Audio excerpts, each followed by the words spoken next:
This week, popular crypto wallet provider MetaMask started banning all wallets associated with Iranian IP addresses.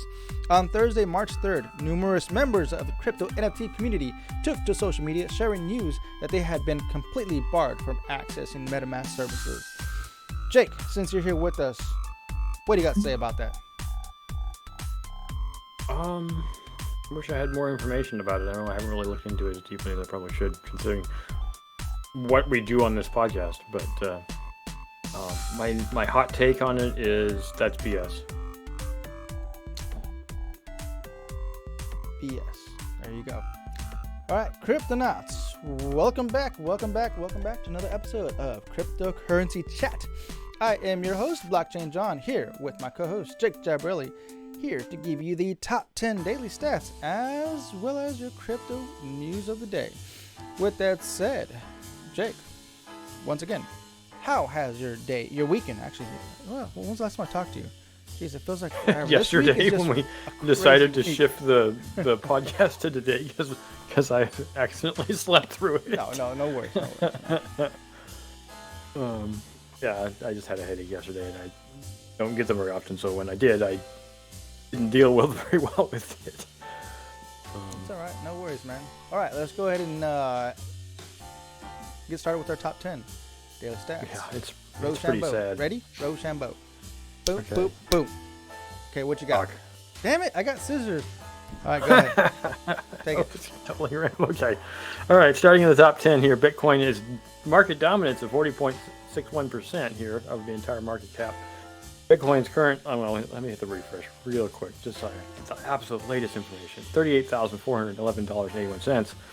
A week-long decline of almost 10%, and a current market cap of $729 billion. Ethereum is in the second place. Its current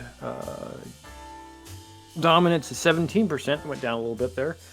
Its current price is $25.49.39, and it's down 10%, just like Bitcoin is, at current market cap of $305 billion. Tether is in third place. It's a stable coin, so it doesn't change. Its current market cap is $79.7 billion. In fourth is Binance, BNB, $365.97. It's also down 10% the last week, and it has a market cap of $61.4 billion.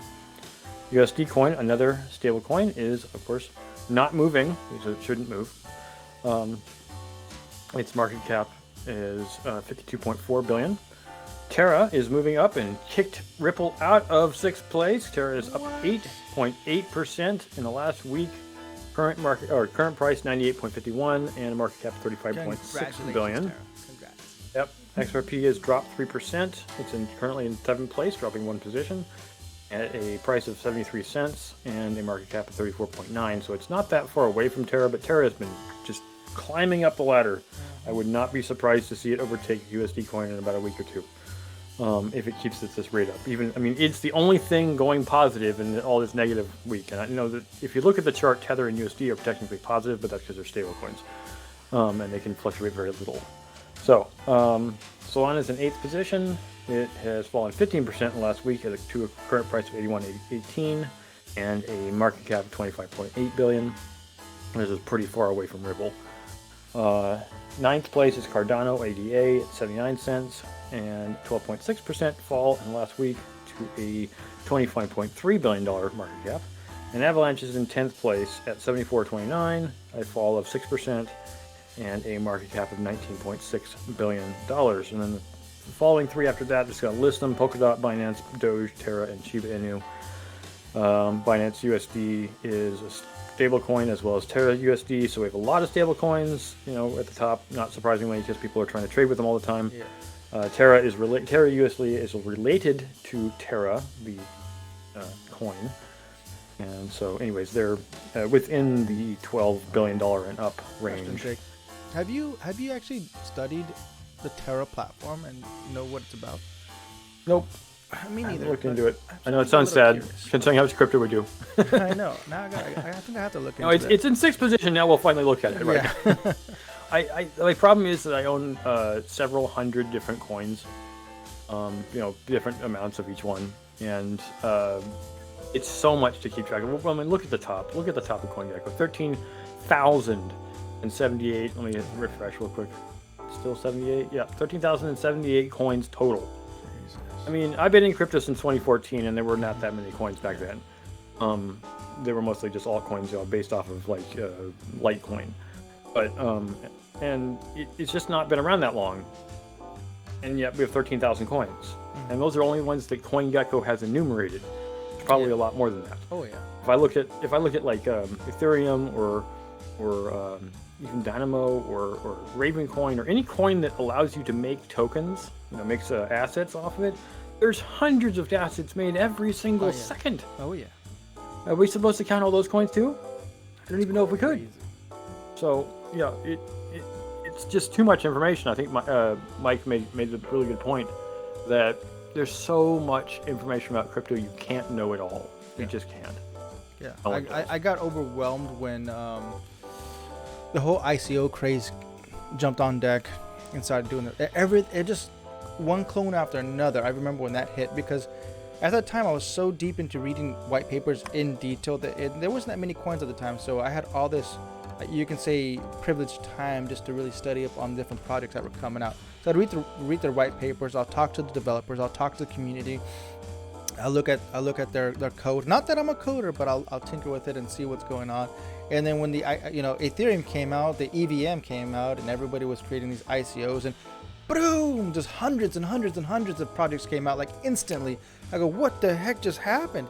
There's no way. And I tried my best, and at that point when the ICO craze came out, I'm doing my best just to skim through hundreds of pages of white papers, which come to find out 99% of them were all just clones of each other, literally the white paper. So it got to the point where when I was doing in-person conferences and shaking hands with people asking for my investment to their project, I'm shaking their hands and looking at me, and they're like, we are the best next project, please give us your Ethereum.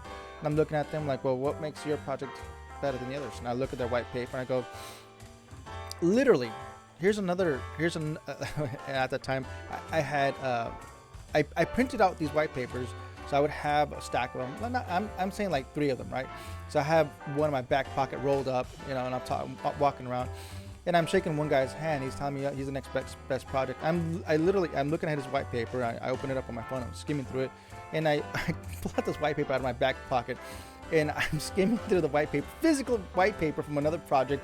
And I look at him and I go, so I'm seeing that there's a lot of similarities. I'm trying to be very nice about it, but the reality is that as a developer, what have you done to prove yourself to be better than the others when you literally just copied and pasted and all you did was just change your name?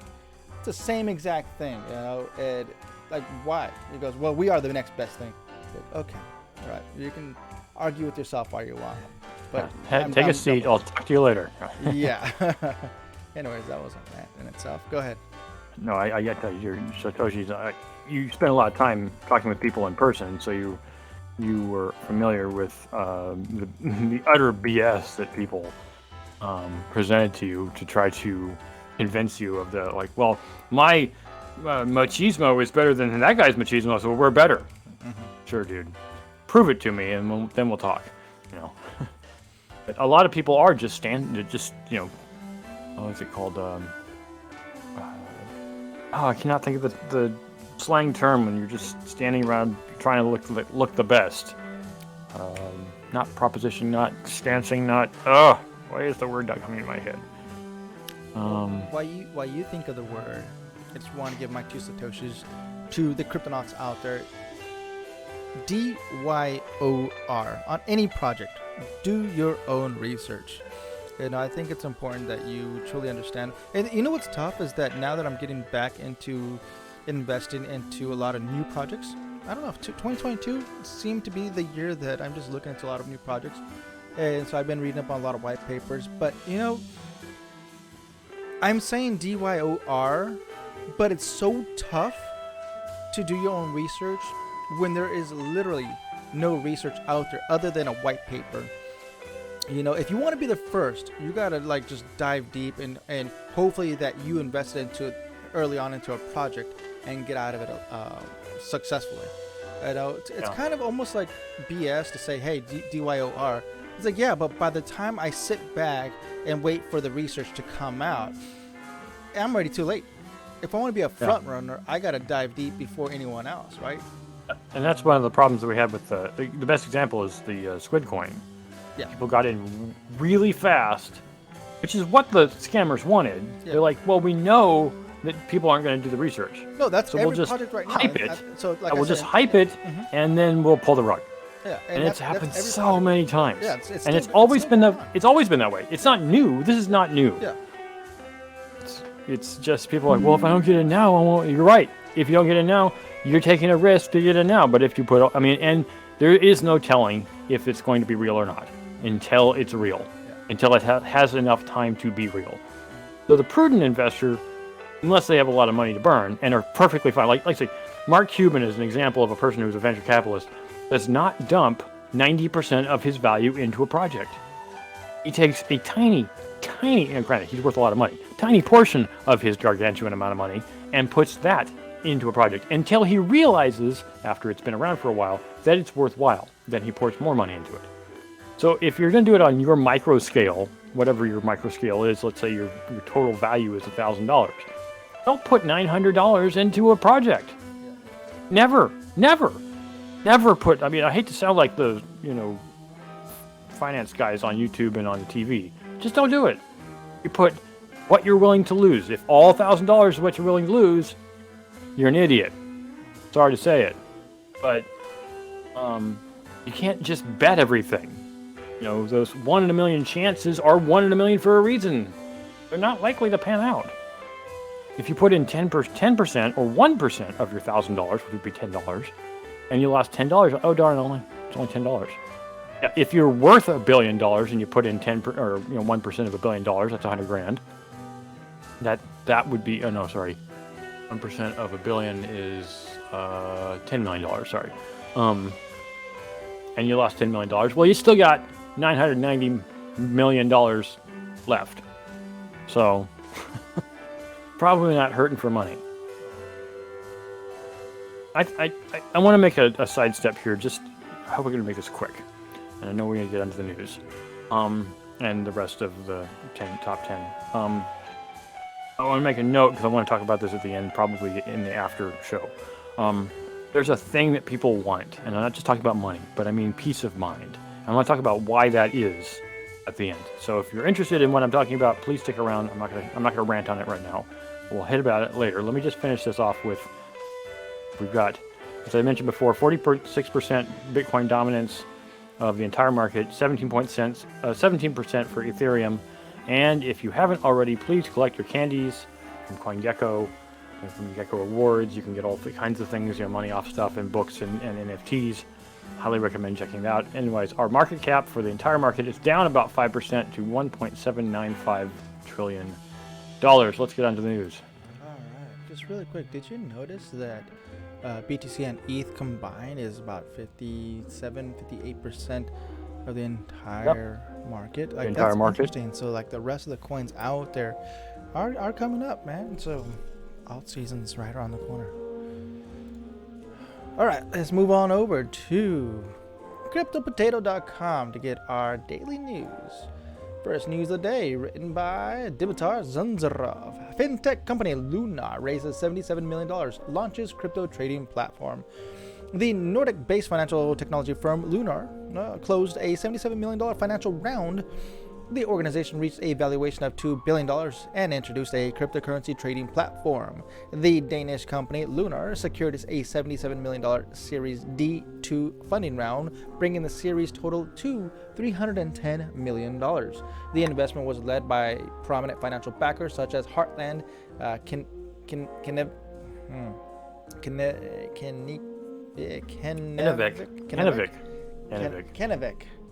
Tencent, and IDC Ventures.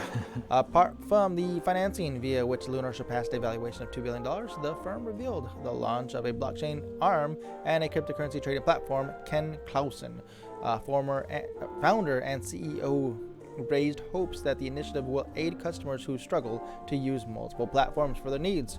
Quote, "We are excited to bring crypto to our universe of banking, payments and investments. He emphasized initially Lunar used to be able to buy and sell BTC, Ethereum, Polkadot, Dogecoin, and Cardano. In addition, Clausen predicted the future of money is closely connected to Web3 and the metaverse. Lunar's platform will explore how both crypto and blockchain technology can benefit our customers to enter the next level of payments and banking, the executive outlined. All right, we'll leave it at that. Yeah, I was kind of trying to avoid the such and such company makes a lot of money. I don't know that I really care. I'm not saying it isn't news. It's just... It's more explicitly finance news and not so much crypto news, because crypto isn't just money. And I know that's weird to say out loud, but crypto isn't just money. Even though we read the top 10 values of cryptocurrencies at the beginning of the show. The next news I had was the Elrond Network to acquire e-money license in Romania. And although this is money news explicitly, I think it's interesting to see the kind of idealism here. So, by Chaynik Kadika. A popular blockchain project, Elrond Network, received a green light from the National Bank of Romania to acquire the payments firm Twistpay. By implementing Twistpay's e-money license, Elrond plans to issue stablecoins to the European Union. According to the official press release shared with CryptoPotato, Elrond aims to revamp the utility electronic money, or e-money, and integrate blockchain technology. With Twistpay under its hood, Elrond will be able to operate within the entire EAA, or European Union, Iceland, Liechtenstein, and Norway under passporting rules.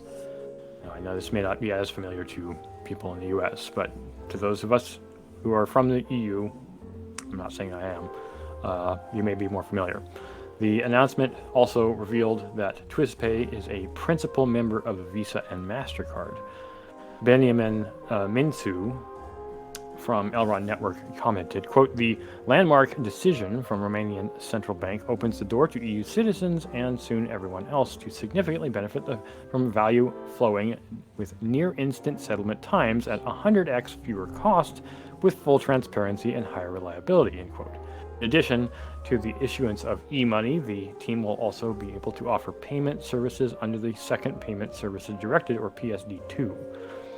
Under the EU Commission proposed European regulation on markets in crypto assets, the blockchain platform is also entitled to issue stablecoins that can be offered to the public in the EU region in a legal and compliant way. Beside new stablecoins, Elrond explained that other important use cases, such as crypto-enabled debit cards, as well as benefits of decentralized finance, non-fungible tokens, and other Web3 technologies, will also be explored within the applicable regulatory framework.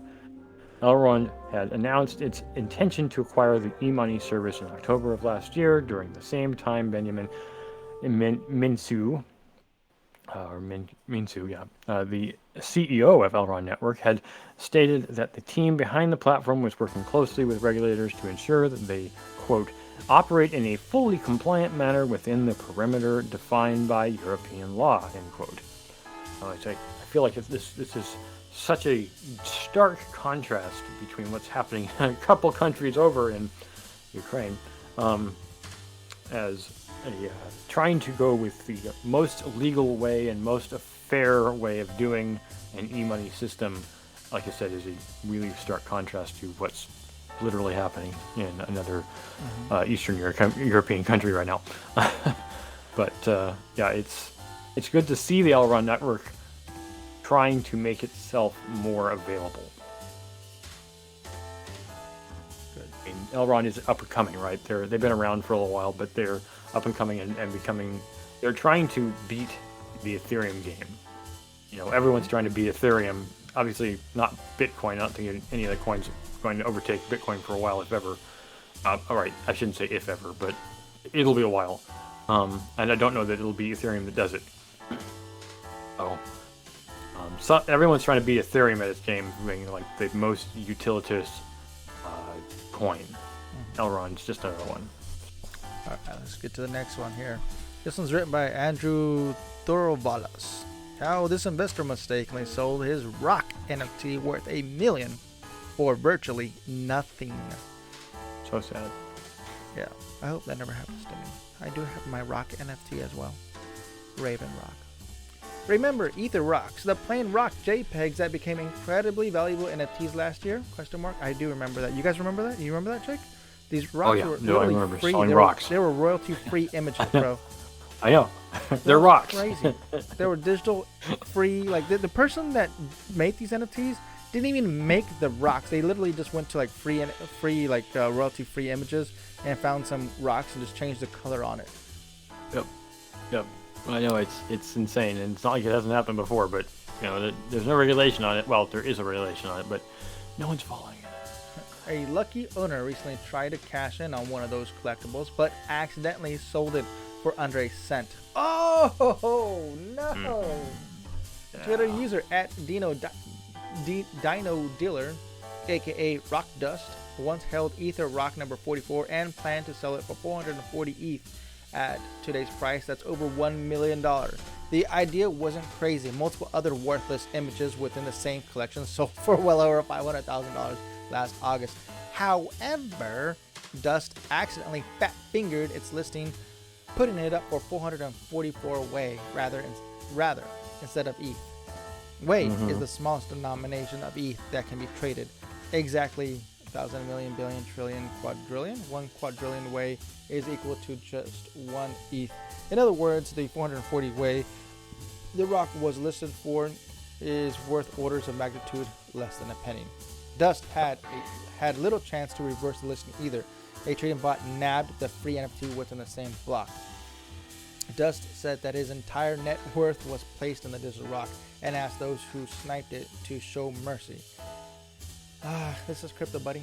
Let's see what happens. Yeah. This isn't the first time. Some people are going to have to lose. Yep. Yeah. Some people are going to have to lose in order to... I mean, it's a hard lesson. It's absolutely a horrifically hard lesson. It's not like his entire wealth burned down in a fire. At least that could be recovered by insurance, because he could have had insurance on this if he really wanted it. That's true. There is crypto insurance now. Yes, there is. Let's see if he got mercy. And that could have been a way to save his ass, but he didn't do that in time for his That blunder. should be more advocated now that that's actual real thing. You should make a business about that. Just make episodes of Oh, no, there how to is. get crypto There are insurance. several businesses out of it. I've actually met a guy who was doing this a year ago. So we need more awareness of it, more publicity about it. Get your crypto well, I mean, insurance. to take a short aside, and I don't want to go in at the moment, but I mean, to make a point of this, this is kind of what Elizabeth Warren and Bernie Sanders, the U.S. senators, are trying to do in a sense. Not explicitly insurance, but a sense of insurance. Like, remember FDIC is the thing that we always say on banks. So they cover up to $250,000 of any money that you put into a bank. And so that's social insurance in the sense of the U.S. government will cover you if you lose that money from the bank, if the bank gets robbed or something like that. Or they just disappear with all your money. You'll be covered by the government up to that amount of money. This is the same concept, right? If you have a valuable asset, you absolutely should insure it, because you don't want to lose it. Now, is that insurance going to be expensive? Yes, particularly on something so volatile as NFTs. Would you be spending maybe a third of its value or 20% of its value? Yeah, you probably could. But, if you spent that and you did some dumb fat figure thing like this guy just did, you wouldn't lose it, ultimately. Well said. All right, so this isn't the first time an NFT holder butchered his own sale. In December, one BAYC, what is that? Bay Area Yacht Club? What is it? No, it's Bay Area. Bored Ape? Oh, Bored Ape. Bored Ape Yacht Club. What the heck? Bay Area. Bored Ape Yacht Club holder sold his ape for $3 rather than $300,000. Since crypto transactions are peer-to-peer and irreversible, such accidents are virtually impossible to remedy. Dust agreed that his accident was somewhat of an easy come, easy go scenario, which caused him to not carefully double-check his sales before making it. I have actually... Un momento! The controls are the same whether transacting $1 or $1 billion, he said. Is just a line of data and a click of a button. There you go. Want to get that? Yeah, go ahead. I'll mute mine, but you can continue on the next one. What are you going to take? Yep. Yeah, I'm going to take the Cryptocom release. Okay, go ahead. Oh, from Demontage on the Rough again. Cryptocom releases an NFT collection featuring NBA star LeBron James. If you're a basketball fan, you will definitely know who we're talking about. The popular cryptocurrency exchange Cryptocom announced the airdrop of a non-fungible token collection in collaboration with LA Lakers star LeBron James. It is called, quote, the moment of truth, end quote, and will be airdropped to 5,550 randomly selected viewers who scan a hidden QR code. One of the top sports events in the USA, the Super Bowl, which is football, rather I should say American football, not basketball, is among the most viewed matches of the year. It usually attracts numerous companies which advertise their services. In the 2022 edition, there was no exception, as many crypto platforms use the opportunity to present their services. Crypto.com, for one, released a 30-second commercial shortly before the match between the LA Rams and the Cincinnati Bengals. In a recent announcement, the exchange revealed that 5,550 of those who found the scanned the QR code that appeared on the video will win a limited edition LeBron James NFT. The basketball player himself took part in the commercial where he talked to his teenage self. Ben Lay, a creative director at Cryptocom, or Crypto.com, explained why the company decided to work with the NBA player and release an NFT collection dedicated to him. Quote, we wanted to immortalize this very human story about making big decisions. We were initially quite nervous to present the storyboard to him as it touches on a very personal moment in his life. But he loved the idea instantly. Hopefully it had nothing to do with the fact that we were paying a lot of money to him. Anyways, LeBron James is an icon, but his history and upbringing is the reason we can all connect with him and what makes this story so powerful. Another trading venue that advertised itself during Super Bowl was Coinbase. It consisted of a colorful, bouncing QR code which, upon scanning, led viewers to the company's promotional website. Earlier this year, the NBA player partnered, that's being James, of course, LeBron James, with Crypto.com to launch cryptocurrency educational programs for children. James revealed he will introduce the initiative in, quote, I Promise School, end quote, a public elementary school based in Ohio and supported by him. Here's a quote. Blockchain technology is revolutionizing our economy, sports, and entertainment, the art world, and how we engage with one another. I want to ensure that communities like the one I come from are not left behind, he said. School programs and training opportunities will also extend to students' families. With this approach, the basketball star aims to build more educated and stable families in Akron, Ohio, where he grew up. So yeah, it's kind of cool to see that. I didn't scan the QR code because, I mean, even though I probably should have, I just thought it was stupid. And it was on the screen for, as they say, 30 seconds. I probably could have done it. It was just bouncing around the screen. I was like, this is dumb. It's just an advertisement. I mean, yes, it could have led to something, but it was not. I was not interested. So it was interesting because they only released that image for that one time. That was the only time that they showed that quote commercial, or 30-second ad. Interesting. All right. And I believe that you can only get it if you scanned it within a certain window of time that they put it up. So it's like, even if you found the image, and I'm sure it's floating around the internet somewhere, you can scan it now, but you can't get it now, even though it's still, the QR code is available on the link, but it was a limited time only. So that's what this is tied to. So it's kind of like you were saying before the show. How do you know without doing research, getting into it? With a QR code, it's probably not as problematic to do something, right? You're probably not as likely to lose because there's no money direct involvement. But it's still once in a lifetime opportunity, and it's gone now. So congrats to those 5,550 people. All right, on to the next one. This one looks like a juicy one. Ethereum 2.0. Let's see. This one's written by Andrew Thorovalas. Major milestone: over 10 million ETH staked in Ethereum 2.0 deposit contract. The deposit contract for staking on Beacon Chain, the blockchain providing the spine of Ethereum 2.0 ecosystem, has now collected over 10 million ETH. That's $26 billion of staked value at current prices. The Ethereum 2.0 is a long-awaited Ethereum upgrade that will convert Ethereum's consensus mechanism from proof of work to proof of stake.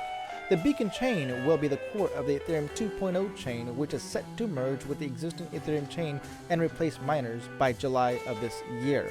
That's just a few months away. Though Ethereum 2.0 is not officially released, ETH holders are already enabled to stake their holdings on the beacon chain. As of writing, the contract holds 10,021,538 ETH, equivalent to $26 billion. That's a lot of money, $26 billion. Whereas proof of work requires miners to expend electricity mining blocks, proof of stake replaces block validation in the hands of those that stake their ETH holdings. Vitalik Buterin believes that this will reduce Ethereum's carbon footprint while providing it with more transactions scalability. However, the founder said that the same thing about Ethereum's London hard fork upgrade, which failed to meaningfully reduce the network's gas fee. Yes, I know that personally because I was basically telling everybody this ain't gonna make no difference. London hard fork ain't gonna make no difference. And everyone's like, yes, just hold on. It's gonna be all right. Actually, you know what? Who even convinced me even more was Black. Oh my God. Tron Black. Why did I forget that? Tron Black. You know, when he gave us that that little thing about the stadium and the ticket prices. Graveland. No. So he gave us. The analogy. The analogy he gave us about the change, right? Yeah, you probably say it better than I do. You want to try to go for it? I don't remember exactly how he put it, but he was kind of saying like, unless you increase the port to the stadium, the problem, and this is how to put it. It's an old adage. When you're filling something in the beginning, you can fill it quickly, no matter how small or large the ports are to the access of it. It's like when you're filling a stadium, you have maybe like 20 or 30 entrances, right? In the beginning, you don't have a lot of people moving in and out, so it's easy to fill. As you want to put more and more people in, you have to increase the size of the door, right? But the problem is, the stadium is only so big. So unless you make the stadium bigger, it's not going to matter if you make your doors bigger. Yeah. And that was the problem that we're running into with this most recent upgrade. Is it didn't change very much of anything because it didn't change the size of the stadium or the doors. It just changed the flow rate. Yeah, and even the flow rate kind of just bounced back up immediately. It's actually coming back down as of right now. But when London hard fork first came online, there wasn't really much of a difference, which was really a disaster in itself. Because everyone was kind of waiting for that, like, okay, what's going to happen? Is it going to work? Is it going to go? It's still not technically back down to what I would feel very comfortable with. What Vitalik Buterin was actually saying, that the EVM, you should be able to do transactions at less than a penny. That ain't ever going to happen with Ethereum. I don't ever see it. Even when we do proof of stake, I don't think it's ever going to go back to when I first was getting onto Ethereum, which was basically the genesis block of Ethereum, and working on playing Ethereum on, paying a few pennies per transaction. Anyways, let me continue on here. Let's see. However, the founder said the same thing about Ethereum's London hard fork upgrade, which failed to meaningfully reduce the network's gas fee. Compared to others proof of stake coin, Ethereum 2.0 currently has the third highest staked value on its network. It is only surpassed by Solana and Terra, which already outstripped Cardano. All beacon chain validators are running a full node, meaning Ethereum's node count should increase exponentially upon Ethereum 2.0 arrival. So will the fees. They basically have more access points, which is good. I'm actually holding off with Ethereum until it becomes fully 2.0, because at that point we won't have the same restrictions we currently have, and it'll basically become more like Solana, or but not exactly the same as. And I know there are gates. You have to set up gates to not allow people to completely bowl over your network.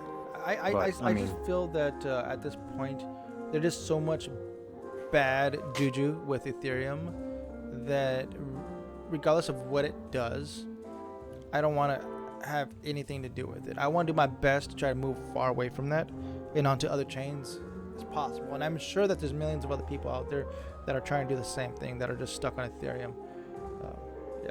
Yeah, and that's, I mean, I'm somewhat stuck. I have a couple of coins or stablecoin things that I've stuck on that are on Ethereum that I can't move because I'll completely destroy the value of those things. I mean, right now I was just looking at ETH gas station .info, and yeah, the price of even the fastest transfer is currently only 11 cents US dollar, 0.11. No, but you got to listen that this transfer. I don't want to get this confused with an actual smart contract fee. This is right, contract. Yes, smart contracts are different than transfers. That is a good point to make. Transfer is just for clarification. When you see this, I'm pulling it up right now for the viewers out there, or you can go to the C3 Media YouTube channel to see what we're talking about. The transfer here that Jake was talking about, the 11 cents transfer, is in regards to moving the coin to coin. You're moving your Ethereum to another Ethereum wallet. That's it. Ethereum wallet. That's it. Nothing else applies to this 11 cents. Everything else is smart contract, and that there is like, I looked at it earlier today. It was about, surprisingly, it was under $20. Not bad. It was actually a pretty good rate. But still, $20 compared to 11 cents. I mean, I would like to see the smart contract at 11 cents. I would like to play some blockchain games again. I love playing blockchain games. I don't mind paying 11 cents for a transaction. Yep. No, but I'm not the same thing. The reason we moved to Binance was because Yeah. Binance was so cheap to do all kinds of smart contract transactions. You know, the most expensive I've ever paid for a smart contract transaction on Binance was like $1.30. Well, I've already moved over to Polygon, and I'm paying a fraction of a penny now. No, Polygon is definitely better in that sense. Yeah. All right. So yeah, there's better ways of doing it than Ethereum, and that's why these other networks are coming up, like Solana and Polygon. So, anyways, continue on with the news. Goldman Sachs considers offering crypto options for institutional holders. Don't really think that's news because it's Goldman Sachs and I don't really care about them. Perfect. FTX inks a deal with Tomorrowland to expand Web3 and NFTs in the music industry. Now, we're talking about this a lot lately, so I'm going to read it. Dimitar Zanzarov writes, FTX Europe, the European subsidiary of the U.S. crypto exchange FTX, collaborated with the music festival Tomorrowland. As part of the agreement, the trading venue will help its partner bring its truly unique and magical events to the digital space by supporting Web3, NFT, crypto-related initiatives, etc., etc., etc. The European affiliate, FTX, joined forces with arguably the world's largest dance festival, Tomorrowland. The crypto exchange will aid its associates with Web3. So I don't know why they wrote it twice. Specifically, the festival vowed to bring its best blockchain technology and implement its upcoming events. These include the annual iconic Tomorrowland in Belgium, Tomorrowland Winter, and the award-winning digital festival, Tomorrowland Around the World. The collaboration will seek to release non-fungible tokens and metaverse experiences to music fans. The Tomorrowland's evolution to Web3 could create numerous options for festival goers to purchase virtual tickets and engage with favorite performance in the near future. Bankman-Fried, CEO, founder of FTX, said that it's exciting to see the continued blending of crypto music and events. In his view, Tomorrowland's future initiatives give attendees a fun and interactive way to gain access to exclusive events. I think that's a good use of NFTs, in my opinion. Commenting further was also Michael Beers, founder of Tomorrowland. Quote, since day one, it's within the DNA of Tomorrowland to never stop pushing the boundaries of creativity and innovation, to create the most unique experiences and important moments for our global community, the people of tomorrow. The evolution of Web3 opens a lot of possibilities for our endless imagination and also the opportunity to tighten the bonds of our community in the coming years, end quote. Tomorrowland is a Belgian electronic dance music festival held in Boom, Flanders. Its first edition took place in 2005 when only 10,000 people attended it. Over the next decade, the event gained massive popularity as renowned DJs like Avicii, Armin van Buuren, Tiesto, David Guetta, and many others, I hope I pronounced the names right, are the top performers on it. In 2018, Tomorrowland saw a record attendance of over 400,000 people. So, what about Coachella? Tomorrowland is not the first music festival that FTX has partnered with. Earlier this year, the exchange collaborated with Coachella Valley Music and Arts Festival to introduce non-fungible tokens to collections to fans. The digital collectibles are separated into 3 categories: Coachella Keys Collection, Sights and Sounds Collection, and Desert Reflections Collection. That's a little hard to say. The latter, which is the most valuable one, celebrates the festival's 20-year history. I think this is brilliant. I'm glad to see FTX doing this, because it's bringing the idea of unique experiences. Now, I mean, you could show unique experiences of like, I took these photos at Coachella or at Tomorrowland, but those are just yours. Even if FTX said, hey, you can post your photos of your event to our own blockchain for this event, and then you have proof that you went to that event, and no, you can never go back to that 2019, 2018, 2017 version of Coachella. It's gone, it's done. It's over with. But the other thing is having other little special things, not just collectibles, which of course people are going to definitely want, but something that can give you furthermore. So it's like, let me give an example. I'm going to go too much into the history, but if you're a fan of Ferrari, the car manufacturer, there are certain Ferraris you can only own if you've owned previous Ferraris, which means you have to have bought prior Ferraris. In some cases, multiples, like the Enzo was only available to people, because they're only making very few of them, who bought multiple other Ferraris in the past. And it wasn't even people who just bought them recently. You couldn't have bought like the entire collection of Ferraris recently and then gotten an Enzo. You had to have owned them for years before you were allowed to even potentially buy the Enzo. So this is what kind of exclusivity gives to a person. You can say, well, maybe there's a future thing with Coachella or with Tomorrowland that says, how many of these events have you been to? Let's say they've been to 3 or 5 of them, right, over the last year, or last 5 or 10 years. Who cares? Let's say it was over 10 years, you've been to 5 of them, in any number of years over those, every other year, or whatever. That would give you the opportunity, and maybe it's free, maybe it's just included because you've done it before, to go to an exclusive thing within Coachella or Tomorrowland that no one else gets access to, because you had to have gone to 5 previous events to attend. And it gives you this exclusivity thing. It's not just associated with people who have money. Yeah, you had to have money to go to those things in the first place, but you had to have had experience. You had to have gone to those things. You have to have done those things in order to get to the next thing. People love that. I know, because I'm one of them. Not particularly about Coachella or Tomorrowland, but I mean, I played World of Warcraft since it started, and there's something to be said about the prestige of having done the things all those prior years. People are like, oh wow, you're an OG. Maybe that's an overblown concept, but that's what I'm getting at. This is brilliant, and I hope they go further with it. Oh yeah, I think it's fun. Okay, next one. What do we have here? What do you got? And third Bitmex founder Samuel Reed pleads guilty to violating bank secrecy Act, written by Andrew Thorovalas.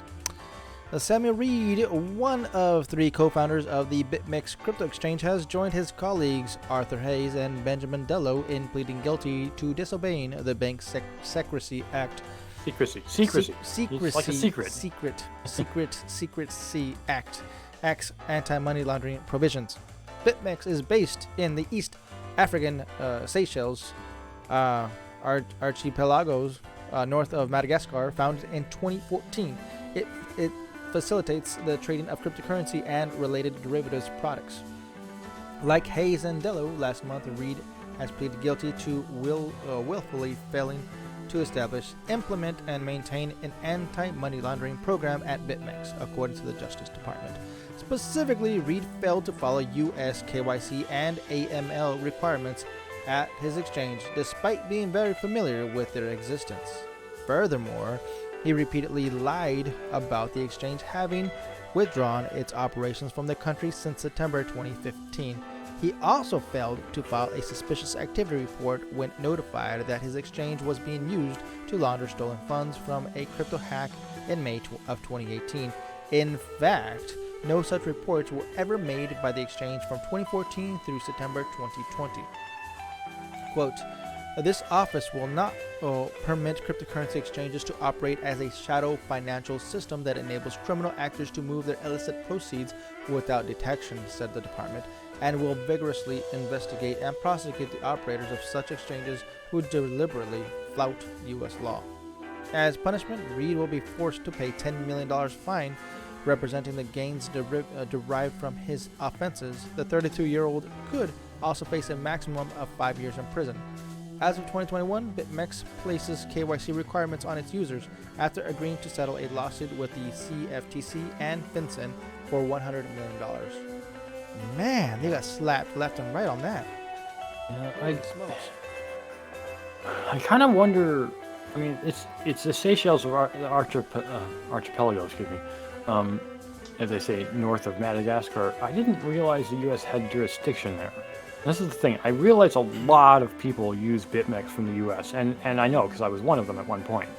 I didn't know where they were located. I just knew they were online, and they made, I would have access to it. But it just bothers me that if these people were holding their money in the U.S., then yes, the U.S. has jurisdiction over it because they have to file taxes in the U.S. In which case, the U.S. can do these things. But the thing that bugs me about it is, like, they're not in the U.S., so if they were primarily doing things in the Seychelles, then how does the U.S. have any jurisdiction? Yes, please. Like you said. That's what I was making a point of. If they're doing a lot of their business in the U.S. and they're keeping their money in the U.S., or they're trading their coin for U.S. dollars in the U.S., then yes, the U.S. has jurisdiction. But if they hadn't, if they'd been, getting their money or just keeping it in Bitcoin and never trading it to U.S. dollars, the U.S., in my opinion, had no jurisdiction. And that's my opinion. I'm not a lawyer, so I don't really understand it, nor do I know that I could state that explicitly. But it always bugs me that the U.S. goes out of its way to other countries and says, hey, you other country over there, you're doing something we don't like. It's like, hey, they're not in the U.S. Why do you care? Yep. Well, you're not judging. I mean, yes, you are judging what Putin's doing in his country, but you don't have any jurisdiction in Russia. So it just bugs me. But like I said, I don't know the full story. This story just tells us what happened to this guy. It doesn't tell us the entire story. But it would be. I'm going to actually look into this later because I want to figure out what actually happened to Bitmex and why they were, did all this stuff to their founders and top execs. So, crypto proponent Yoon Suk Yeol of South Korea's is South Korea's new president. He's a crypto proponent. That's good. Also, again, from Dementar's on the rough. I keep reading those. You keep reading Andrew. I keep reading Dementar. I don't know. Yoon Suk Yeol, I hope I'm pronouncing his name correctly. A member of the Conservative Party, won the South Korean presidential election. The new political leader of the East Asian country has demonstrated a pro-crypto stance. Not long ago, he vowed to increase the minimum threshold for paying capital gains tax on profits from digital asset investments. The election was also highly anticipated by the locals. Actually, I missed some of it, didn't I? The presidential election was one of the most contested in the history of South Korea. Yoon Suk Yeol, a 61-year-old former prosecutor and candidate of the Conservative Party, secured a narrow victory over his opponent in the Democratic Party's Lee Jae-myung. The election was also highly anticipated by the locals, as 77% of the South Korean adults went to cast their ballots. That's quite a number, even more than we ever did. Mm-hmm. In the aftermath, only 250,000 votes separated the two candidates. Yoon, known for his crypto-friendly viewpoint, labeled his win a victory of the great South Korean people. One of his recent appearances, he pledged to raise the minimum level for paying capital gains tax on earnings from cryptocurrency investments from $2,000 to $40,000. Wow, that's a huge change. If implemented, South Korea could become an attractive destination for participants in the blockchain universe and even turn into a digital asset center. That's not a good idea. We're not supposed to centralize digital assets. And one of the most recent appearances, he pledged to raise the minimum. I already said that. Sorry. It is worth noting that Yoon's opponent, Lee Jae-myung, has also shown affection toward the crypto sector. Earlier this year, he issued non-fungible tokens to fuel his political campaign. The collectibles depicted his image and served as a bond, allowing holders to exchange them with other individuals. Now, I think that's really cool. Now, it's propaganda, but it also holds a value. It's like people putting bumper stickers on their car in the U.S. Okay. Speaking of politicians who are, I've never done this. I just think it's something that represents your enthusiasm for that idea. Speaking of politicians who are pro-crypto, it is worth mentioning Francis Suarez and Eric Adams. The former is the mayor of Miami, who became the first politician to receive his salary in Bitcoin instead of fiat currency. Apart from praising the merits of cryptocurrency sector, Suarez is also a hodler, as his stash includes Bitcoin and Ethereum. Eric Adams, the recently elected mayor of New York City, is a keen advocate of the industry too. Similar to Suarez, he vowed to get his first 3 paychecks in crypto. At one point, Adams even argued that children should study blockchain, I agree with this, technology and digital assets in school. Yes, I don't agree with Eric Adams on very many things, but his crypto stance is one of them. Mayor praised New York as the center of innovation, where scientists work on self-driving cars, drone development, cybersecurity, and more. Cryptocurrencies are another technological innovation that young people need to embrace, he added. So, it's cool to see more crypto proponents, even if they are conservative. I mean, I don't swing either way, but what's your thought? Yeah, I think, well, this last little part talking about, trying to get children into blockchain, I highly encourage that as well. I want to see more youth, instead of learning about old textbook stuff, get everybody a tablet or a desktop and have them learn to program early on, man. I think it's important to learn that. I think programming should be, programming should definitely be included in schools, and it is a lot of schools. It depends on the school, but All right, you remember Justin Sun? He's back in the news. Let's see. Cool. Written by Shineka Deka. Hey, what's going on here? I clicked it. There we go. Trons Justin Sun dismissed allegations of insider trading, among others, calling report fabricated storytelling. The Verge reported Christopher Harland Dunaway threw more than one bomb in his latest piece on Justin Sun. The allegations are more than serious, and the claims are anything but amusing. The expose. According to reporter Christopher Harland Dunaway, the Tron founder is often trying to evade the financial regulations on both China and the U.S. The bombshell article explores in depth Justin Sun's many alleged escapades. Dunaway claims to have spoken with 15 sources on the condition their names be withheld, as well as seen hundreds of pages. As well as seen hundreds of pages of internal Tron documents that were leaked to him. The explosive report by Dunaway accused Sun of being a man desperately thirsty for success, with seemingly limitless energy, little to no empathy for his employees who pursued hype tactics and technology that ran afoul on the U.S.-China trade war. A former employee allegedly revealed to the reporters that Sun and his Beijing team were involved in market-making, insider trading, and drive-up price of TRX. Another source told Dunaway that the main reason for onboarding former SEC officer David Labhart as Tron's first head of compliance, or proving that TRX is not a security but a utility token.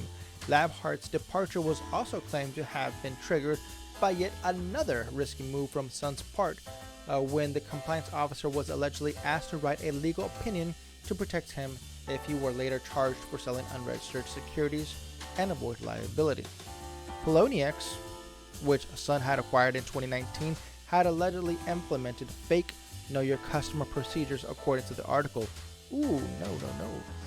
The former employees even said that the exchange platform would rubber stamp any government IDs, and joked that they would approve if a user submitted a pic of Daffy Duck. No, you didn't. That's funny. Reportedly, the investigations is being led by the FBI. Reaction? Justin Sun's deemed the accusations as false and fabricated storytelling, and described the article as a blatant defamation. In a series of tweets, the China-born tech entrepreneur called the article a complete falsehood on the part of the Verge and the reporter, and the Poloniex operation, and even threatened to pursue legal remedies. Poloniex has always enjoyed a sterling reputation from its origin as a SAFU exchange. We have upheld the highest standard in safeguarding crypto assets for our clients with a proven track record without any major security breach in operations in the last 8 years. Now that's the end of the article. Now I have used Poloniex for many years before they got regulated out of the US. But in the early days of Poloniex, they were stateside, and that was actually one of my first major exchanges that I was using. And now they're no longer here, so bye-bye. Yeah, I never used Poloniex. I used Yobit in the early days. Yobit. But they still exist, interesting. And then, they still exist. I mean, whether or not they exist, I was always told Yobit was a Russian based. It might be Ukrainian. It might be Romanian. I don't remember. But no, it was Eastern European exchange. But it was one of the few in the very beginning that actually offered things that I had coins, basically Litecoin-based coins. They were the only one that offered me any place to exchange them. So, Ethereum gas fees at 8-month low as interest in NFT and DeFi wanes. Yeah, that's all I'm going to say about that, because that's true. Binance to ramp up mergers and acquisitions in other sectors. You think this is interesting? Can you just do a little quick glance of it? Read the headlines. Its ongoing quest to become the Google of the crypto industry, the world's largest exchange, is looking to expand beyond the realm of digital assets. Branching out, PNB price outlook is pretty short. Okay. All right. Martin Young says, you want to do this one? No, just go to the next one. Let's go. All right, go to the next one. All right. Satoshi era Bitcoin address worth $20 million worth of Bitcoin activated after 11 years. I love these when people come back from the dead. Come out of the woodwork. Yeah. Oops. Dimitar Zondarov says, the Satoshi era Bitcoin address holding 589 coins, that's not very much, has been activated after over 11 years. The last time a transaction occurred at the wallet was in 2010 when the Bitcoin in it was worth $50. Wow. hodling over the years. According to the popular crypto data analytics platform Whale Alert, the Bitcoin address has not shown any activity for 11.4 years. The address contains 489 Bitcoin, which in 2010 was worth only about $50 US dollars. Going by today's prices, though, it's worth about $20 million. What a combination, right? Hey, $50 worth of Bitcoins, but yeah, it was best investment ever. Quote, a dormant address containing 489, this is a tweet, or an alert rather, 489 BTC or 20.242263 USD has just been activated after 11.4 years, worth $50 in 2010. Here's the link. The community went wild in speculating on possible reasons, it's pretty glaringly obvious, for which the address was inactive for so long. Lost seed, owner being in jail, hacks, whatnot, or just some suggestions. Of course, if we rule those out, it's admirable that someone managed to diamond hands through this period and score a return of 42 million%. Wow. Hodling Bitcoin has so far turned out to be a great investment strategy for those who are unable to time the market. Bitcoin is a very volatile asset, and being able to predict its movements is as challenging as ever. This is definitely true. For example, yesterday, March 9th, the digital asset reacted positively to Joe Biden's executive order on cryptocurrency, soaring to $39,000, from $39,000 to $42,000 in a matter of hours. Today, on March 10th, though, Bitcoin's price tanked back to $39,000. Sounds like a short pump and dump, right? That's a move of about 7% in both directions, which is extremely difficult to time properly. According to a recent study, 37% of the surveyed American investors would not cash out their crypto holdings even in critical moments. Knowing as having diamond hands, these people admitted that they don't even find luxurious purchases as tempting reason to sell their stash. The Research further revealed that the average amount of those participants have allocated to crypto is about $1,700. Who is it? I wonder who it is. Say again? I want to know who it is. Please. I don't really want to know who the person is. I might want to know like the general idea of the kind of person. Like, what if there was a CD concept, certificate of deposit, that somebody created for Bitcoin way back in 2010, and that person just couldn't remove it for 10 years? And they just put the private keys on there? Yeah, they're just like, I can't. I put in 589 Bitcoin back in 2010, and I couldn't remove it. 589? Sorry, 500. I was rounding up to 500. I just said the rest of it. I'm rounding 500. It's roughly that much. It's not a lot of coins, even though the value of one Bitcoin is 40 grand. Yeah. It's not a lot of coins, and so it's like, anything, even Litecoin, 300 Litecoin, which isn't worth anywhere near as much, but it's I don't know. I don't care about I don't care about who the person actually is. I don't want to know their profile. I just want to know why. Was it fine? I mean, so it's like $20 million is a lot of money. I, on the other hand, would like to get somebody on the podcast that that has done this. If they diamond-handed, or they've been doing 10 years in prison, for doing something illegally, obviously, or they just found an old PC with some private keys on it. I want to know the story behind it.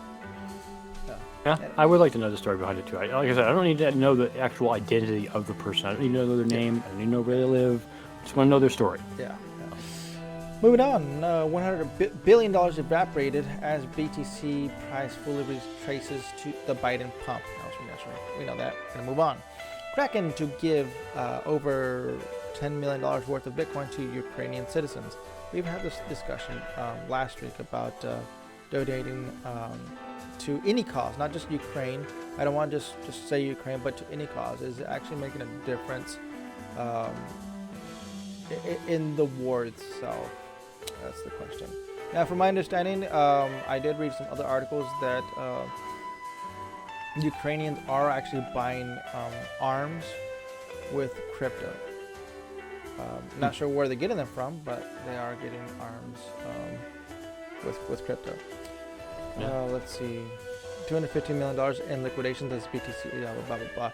Cody released 2022 roadmap, plans to focus on becoming a robust payment layer. What is Cody? You ever heard of Cody? I guess I missed that one. Hold on, let me go and scroll through the news that I may have missed here. Cody, that's from no, that is today's. Oh, yeah. COTI, yeah. Cody or Cody.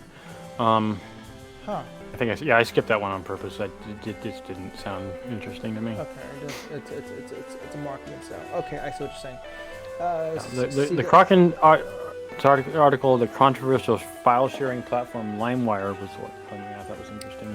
Where's that one at? I don't see it. Oh, there it is. Kraken?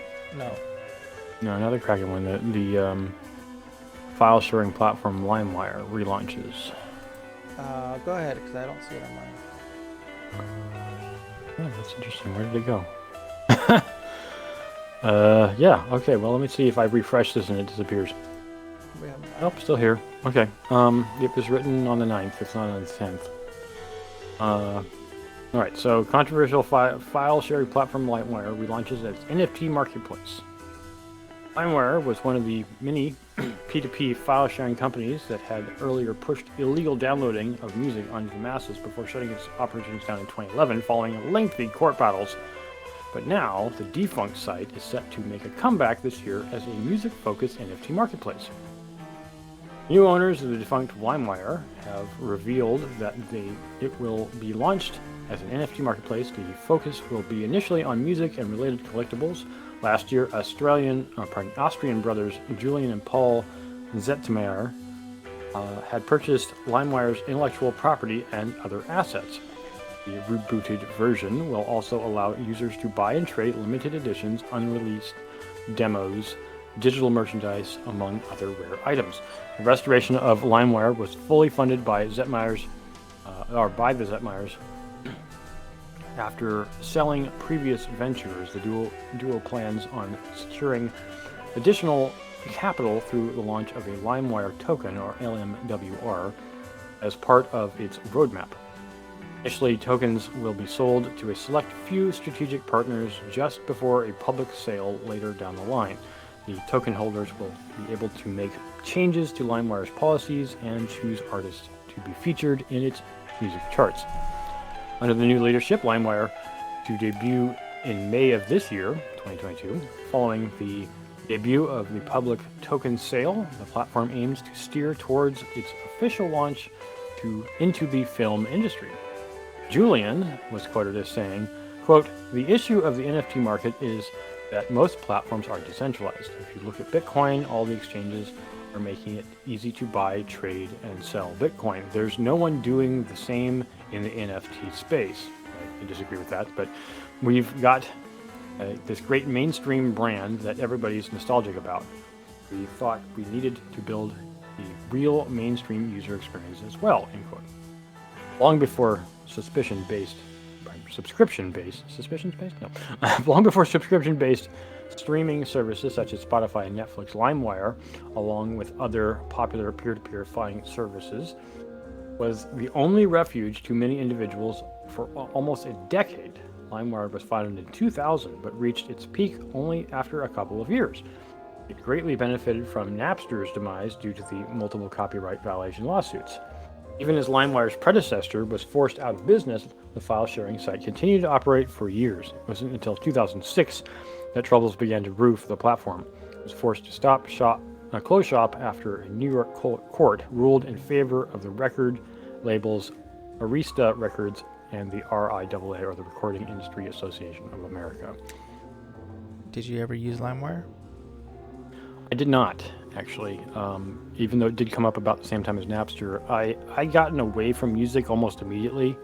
I had all the music I wanted. I didn't really want more. I knew a lot of people who did, but I got into audio or video stuff with what's the name of it? Why can't I remember the name of the company? Anyways, I actually served as a node for video sharing for about 9 months, I think, and then the MPA started climbing up my back about, hey, that's probably not a good idea. I ignored them, but eventually I stopped before they started suing people. I didn't know they were going to start suing people because they didn't tell me they were going to do that, but I just said, fine, I will stop. And then they started suing people. Wow. Cool. LimeWire was cool at the time because it allowed me to put a lot of MP3 files on what was it? iPod, I think it was. Yeah, iPod at the time, right? I think it was. Yeah. Anyways, moving on. Let's see. There's a couple more articles here.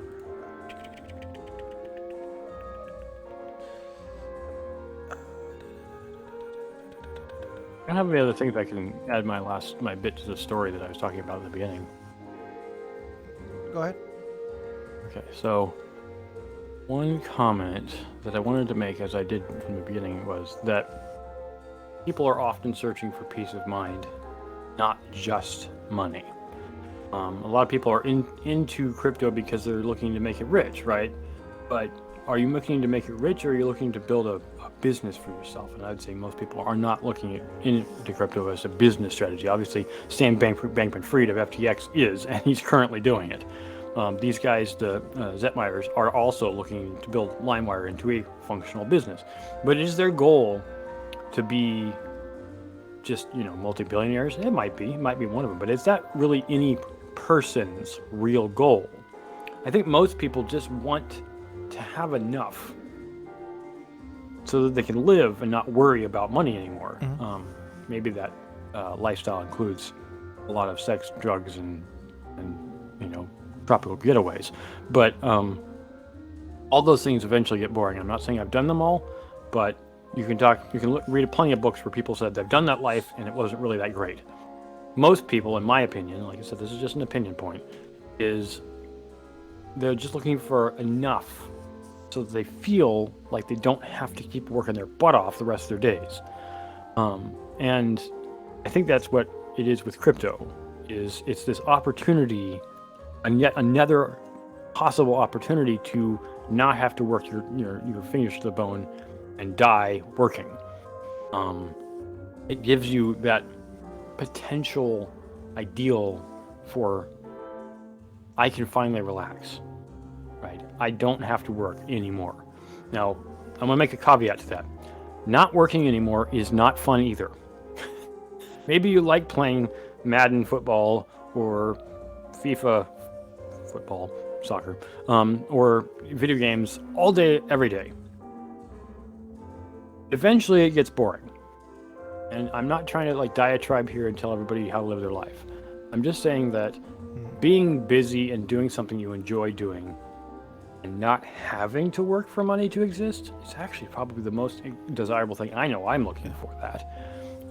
And so I think of crypto as a means to an end, but not like the source of all things. I'm involved in crypto because I think it's fascinating.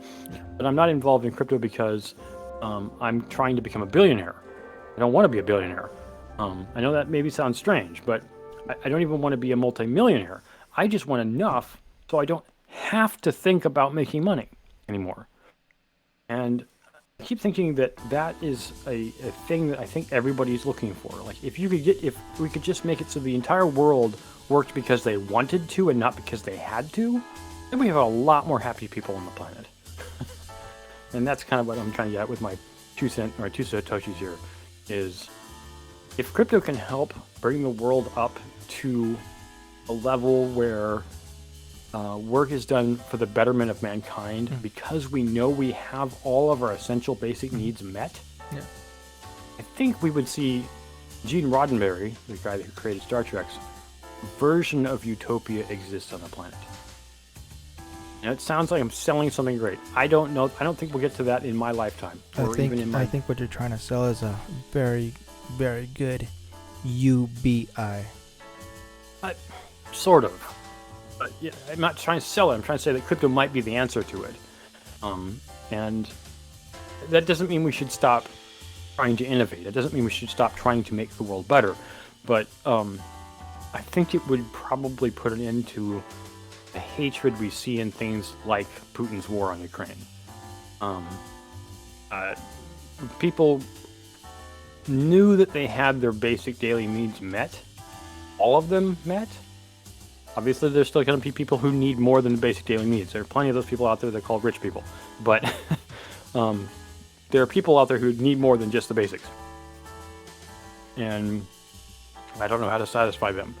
I'm not trying to either. But it would be nice to see the whole world up, raised up. And I think crypto, and that's what I was trying to make this commentary say, is that crypto can lead us there, in my opinion. Well said. A good few satoshis there, the crypto nuts. There's a couple more articles I do want to read before we wrap it up here, though. If you don't mind. Sure. Next one written by Dimitar Zanzarov. This is from yesterday. SEC's Gary Gensler expects a regulated U.S. crypto market after Biden's executive order.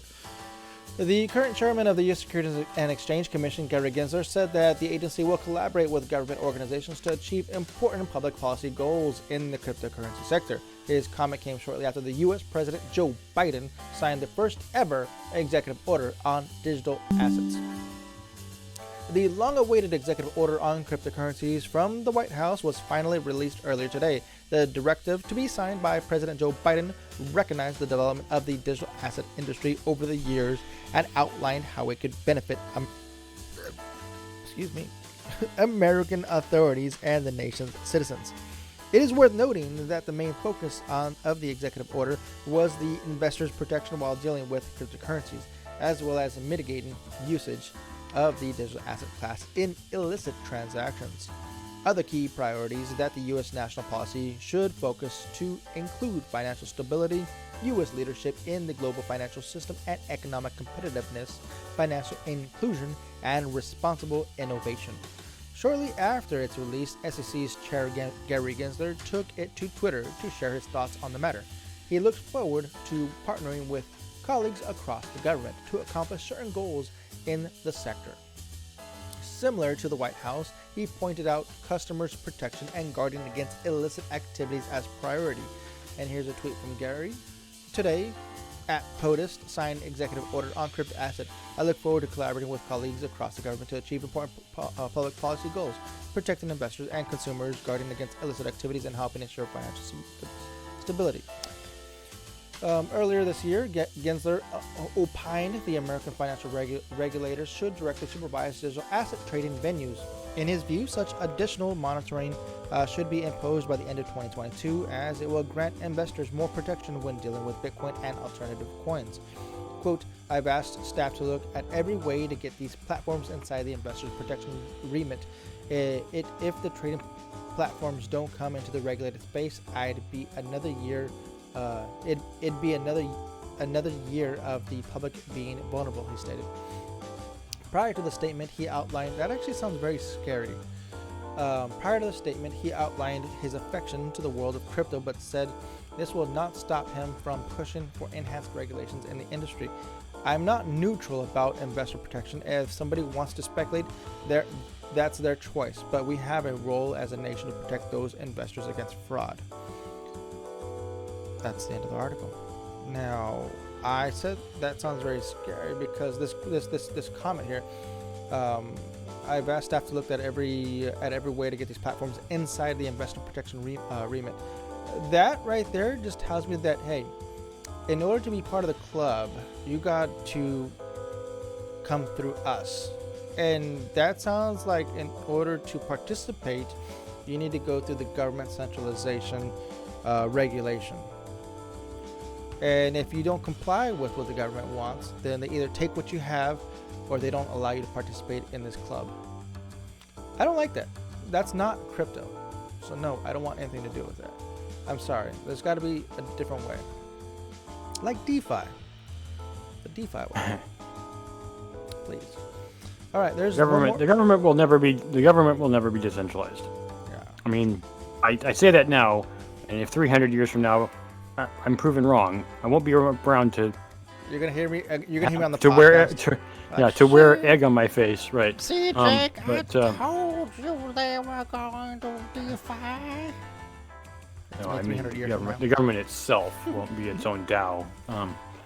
The U.S. government is now a DAO, great, or whatever version of they have it 300 years from now. DAO.org. Jesus Christ. Yeah, DAO.gov. No, Yeah. US.DAO.gov. No. Okay. Dubai established virtual assets regulatory authority to develop crypto sector. Is that a good read? What do you think, Dubai? I thought we were going to read the Biden digital asset executive order. There was right? one down here about Biden. Right here. Yeah, that's kind of the last one I want. You want to take that one? That's a good read. Okay. All right. President Biden's digital asset executive order. Here's what you need to know now. Actually, I read that. Right. Here's what you need to know. A long-awaited executive order on cryptocurrencies from the White House is finally out.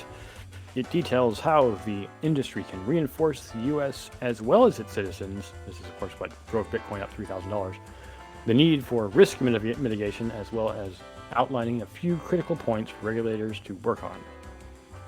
This has been a hot topic throughout the cryptocurrency community, and finally, this statement is out. We should have led at the beginning of the hour with this. Anyways, as it turns out, the market responded favorably to the news.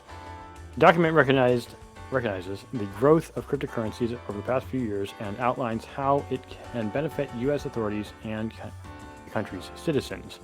Rise Digital Assets creates an opportunity to reinforce American leadership in the global financial system and at the technological frontier, but also has substantial implications for consumer protection, financial stability, national security, and climate risk. As a priority, the document says that the U.S., quote, must maintain technological leadership in this rapidly growing space, supporting innovation while mitigating the risk for consumers, businesses, the broader financial system, and the climate, end quote. The 6 key priorities that the U.S. national policy should focus on include consumer and investor protection, financial stability, illicit finance, U.S. leadership in the global financial system and economic competitiveness, financial inclusion, and responsible innovation. Those are all very, very generic statements. In addition to all of the above, the document also poses a possibility for the U.S. to explore a central bank digital currency, or CBDC, acknowledging that over 100 countries have already done so. I think the U.S. is going to do it, but I don't think the U.S. dollar will ever become it. The order directs the U.S. government to assess the technological infrastructure and capacity needs for a potential U.S. CBDC in a manner that protects Americans' interests. The order also encourages the Federal Reserve to continue its research, development, and assessment efforts for a U.S. CBDC. In conclusion, the document revealed that the U.S. administration will also continue to work with agencies and Congress to deliver actionable policies that protect investors and guide responsible innovation. Furthermore, the broader cryptocurrency market responded favorably to the news and gained upwards of $130 billion in a matter of hours. Commenting on the fact was Gabor Gubrak's director at Van Eck, who summarized the document.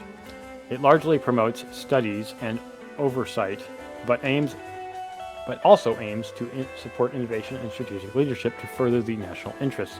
Seems net positive for the industry, he said. Jeremy Allaire, the CEO and co-founder of USDC Issuer Circle, delivered a thread on the matter saying that this is a watershed moment for crypto, while also comparing the order to when the government woke up to the commercial internet back in 1996-97. And here's his tweet. So, yeah, the market did react, and then it immediately unreacted. But I think that once it's good to hear the president say, yes, we're doing something on this. I think you have more to say on it than I do. No, I think that just piggybacks. Sorry, I think that just piggybacks off of the last article with Gary Gensler. This is shining light officially from the White House onto crypto, like acknowledging its presence. I think in the public view is finally it's finally a thing. You know, there was a time that I literally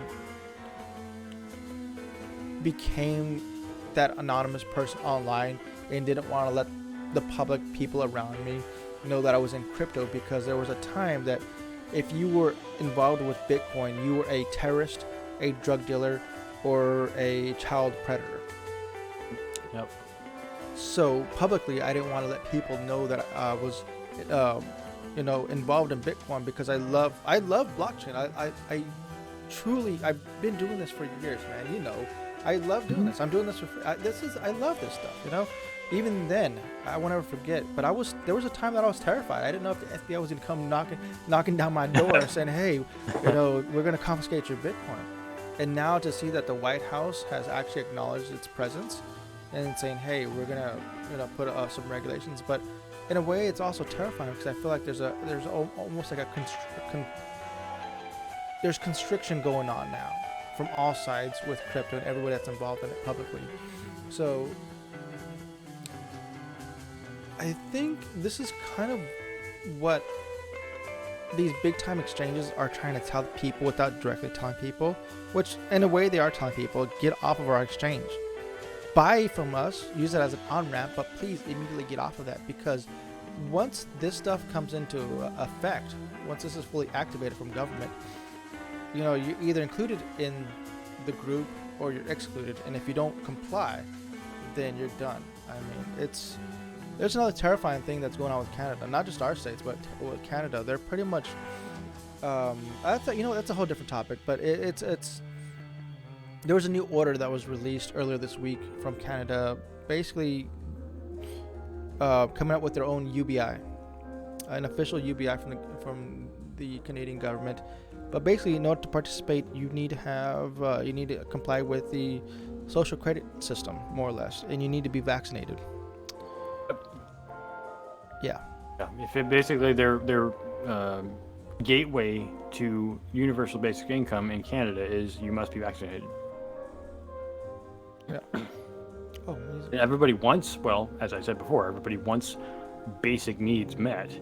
Mm-hmm. It's something we could definitely do. It's absolutely possible to meet absolute basic needs. I mean, without even making it as bad as HUD homes in the United States. I don't know if U.S. people might understand what HUD homes are, but the short of it is that living style was terrible. It was the worst of the worst. I mean, you were living worse than poverty. I mean, worse than abject poverty. And so there are systems out there that could give you the bare minimum, but they're just not worth it. So All right, let's go ahead and wrap it up. You want to plug in the crypto tree? Yeah. So thanks everybody for making it this far in the show.